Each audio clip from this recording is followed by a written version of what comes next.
The thing buyers really want to know when they're purchasing a house is what are the costs involved. I'm going to break it down for you and get a few of the costs that you have to budget for. I've got about 10 things to talk about here. Not all of them may apply to your situation, but they are probably the 10 most common things. And for number 11, I'll throw in a bunch of other stuff that you probably want to account for anyways, but it's not necessary.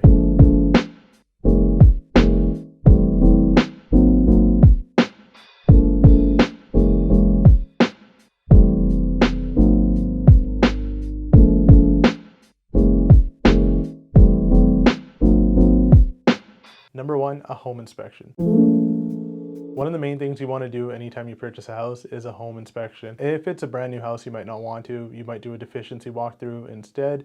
But anytime you're buying an older house, even if it's a couple years old, do the inspection, get an inspector to walk through and take a look at what the house is looking like, give it an assessment. Now, it costs about $550 in Kamloops, but that price can be from $500 to over $750 depending on the size of your house. If you're on the lower mainland and you're getting a house inspected and it's 10,000 square feet, yeah, you're gonna pay a little bit more. But on average for, let's say, like a 2,500 square foot house, you should be around that $500 to $700 range. And for the home inspection, you're gonna wanna budget for other inspections in case there are issues that arise from the initial home inspection.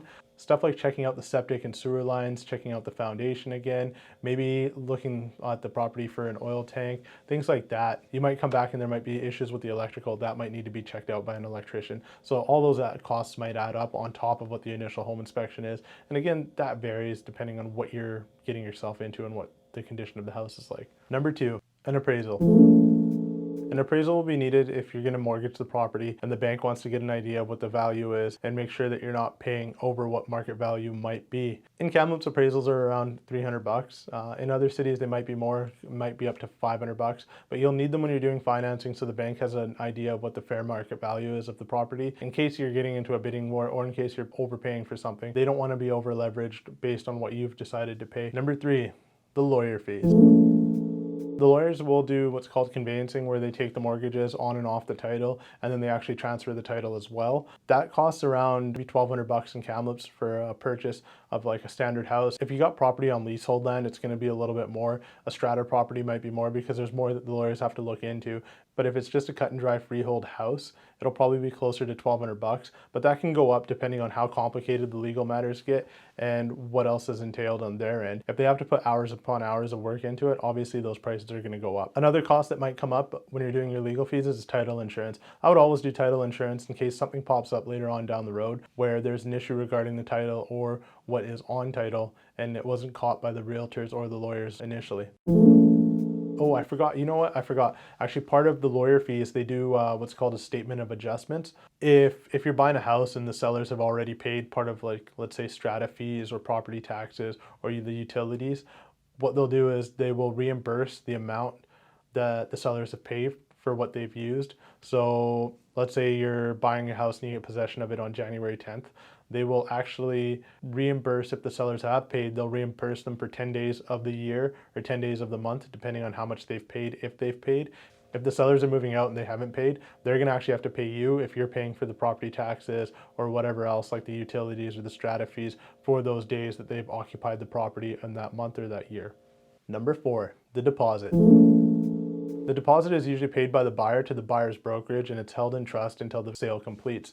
This is used to go towards your down payment, or if you're not financing the house, it'll just go towards the sale price of the property. In Kamloops, it's common to see $5,000 and $10,000 deposits, but as the sale price goes up and you approach higher and higher price ranges, the deposits do go up. So if you're making a purchase of $1 million property, it doesn't make sense to do only a $5,000 deposit. Your deposit might be $50,000 or even $100,000. In larger markets, it's the same case. Sometimes they want 5% or 10% of the entire sale price. So if you're in Vancouver and you're buying a $3 million property, $5,000 as a deposit isn't going to cut it. They might ask for $300,000 as a deposit to show that you're actually able and willing to purchase the property and you're not just wasting time.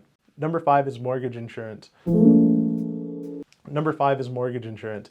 And what this does is it protects the banks in case you default on your loan. So essentially you're paying to help out the bankers. Your fees on this will be between 2.8 and 4% of the purchase price, but you're only applied this insurance if you're under the 20% down payment mark. What that means is if you're paying less than 20% down, you're more of a high risk mortgage. So you have to cover the cost of the extra liability that the bank is taking on by financing you without having the full 20% down. This allows people with 5, 10, or 15% to actually be able to afford houses. And in today's market with the prices right now, you know that it's quite hard for first-time home buyers or people breaking into the market to get more than 20% or even that 20% down. Number 6, strata docs and title docs.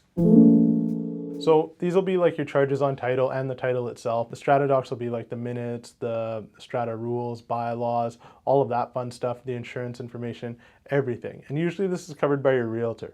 I know myself and most of the agents I work with, we kind of pony up the cost for these things, and it's just expected. In other markets it might not be, but just something to watch out for. That can be anywhere from $100 to $300 depending on how much information you need on the title and how many strata documents there are. Sometimes it can even be more than $300, but it's kind of rare. Number 7.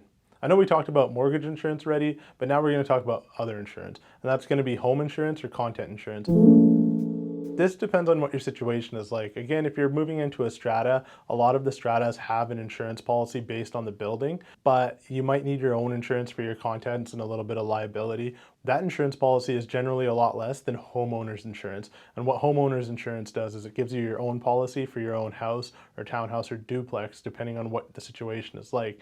Now, contents insurance can be maybe a couple $100 a year, $300 a year, and homeowners insurance can be maybe $1,000 a year at the very cheapest. Again, if you have like a mega house, that insurance is going to go up because the replacement cost gets higher, and also the more bathrooms you have, the more appliances you have, and all of that kind of stuff, it's just more liability for the insurance company, so they're going to charge you more. And then yeah, the replacement costs are through the roof when you have a giant house, and as time goes on, the replacement costs, they don't go down, everything just gets more and more expensive. So you'll see that your insurance policies keep going up. Okay, the last 3, 8, 9, and 10 are all taxes. So it's just different ways the government gets you. Number 8, property transfer tax.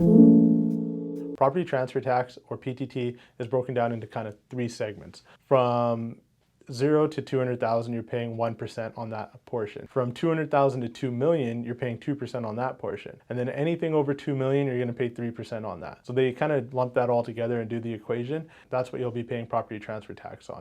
So on a house or a property that costs 600 grand, you're going to pay 10 grand in property transfer tax. This is usually paid up front. It doesn't get tacked onto your mortgage. This actually comes out and is in addition to your down payment. There is a little caveat though. There is a little caveat. If you're a first-time home buyer and you meet the eligibility requirements, then you don't have to pay property transfer tax up to $500,000. If you're in between $500,000 and $525,000, that exemption goes down to 0 and you have to pay the full tax as you approach $525,000 from $500,000. Goods and services tax, GST. So goods and services tax in Canada, GST is usually 5%. In most cases in real estate, you'll end up paying this when you're buying a commercial property, a house that's been renovated a lot, maybe a house that's used as an at-home office space, or a brand new build. Now, for new builds, you get an exemption up to $350,000 where you don't have to pay the full GST. You get a partial break on the GST where you're paying an effective rate of 3.2% at $350,000 purchase price. But as you approach $450,000, that goes all the way back up to the 5%. So you don't get any exemption as you near a $450,000 sale price. Foreign buyer's tax. Now, in Kamloops, we don't have a foreign buyer's tax. It's not applicable here, but there are regional districts where it is applicable. So if you're on the island in, what is it, Nanaimo and Capital? So on Vancouver Island, there's the Capital Regional District, which has like Victoria, Saanich, and all those fun places, and Nanaimo, that's another regional district. If you're buying in there, you're gonna have to pay a foreign buyer's tax. The Fraser Valley, the Greater Vancouver area, and in the Okanagan, like Peachland, Kelowna, Lake Country, all of those areas are gonna be subject to a foreign buyer's tax, but we're not subject to that tax in Kamloops. If you're a foreign national, a taxable trustee, or a foreign corporation, you're gonna be subject to that 20% tax. Check out the Government of BC website to figure that out. A few other costs that you're going to want to consider are going to be life insurance. If it's you and your spouse and maybe some kids, you're going to want to have that in case you kick the bucket so you don't have to worry about them paying the bills when you're gone. If you pass, Lord forbid, we don't want that to happen. We want you to buy more houses.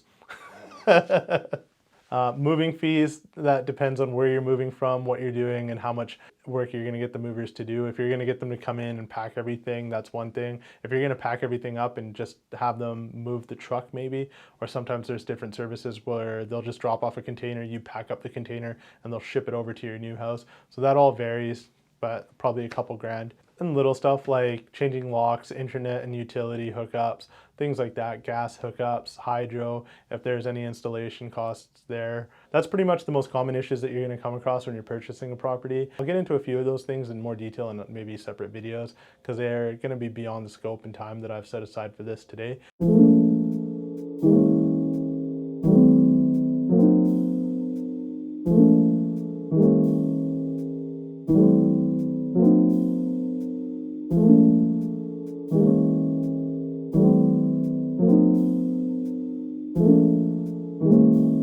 If you're curious about how any of this stuff works, you can drop a line in the comments. If you don't feel comfortable doing that, my number's there. You can just hit me with a text and we can go over any other questions that you might have and get you a little bit more comfortable with the whole idea of buying a house, things you're gonna have to watch out for. But that's it for today. Thanks, guys.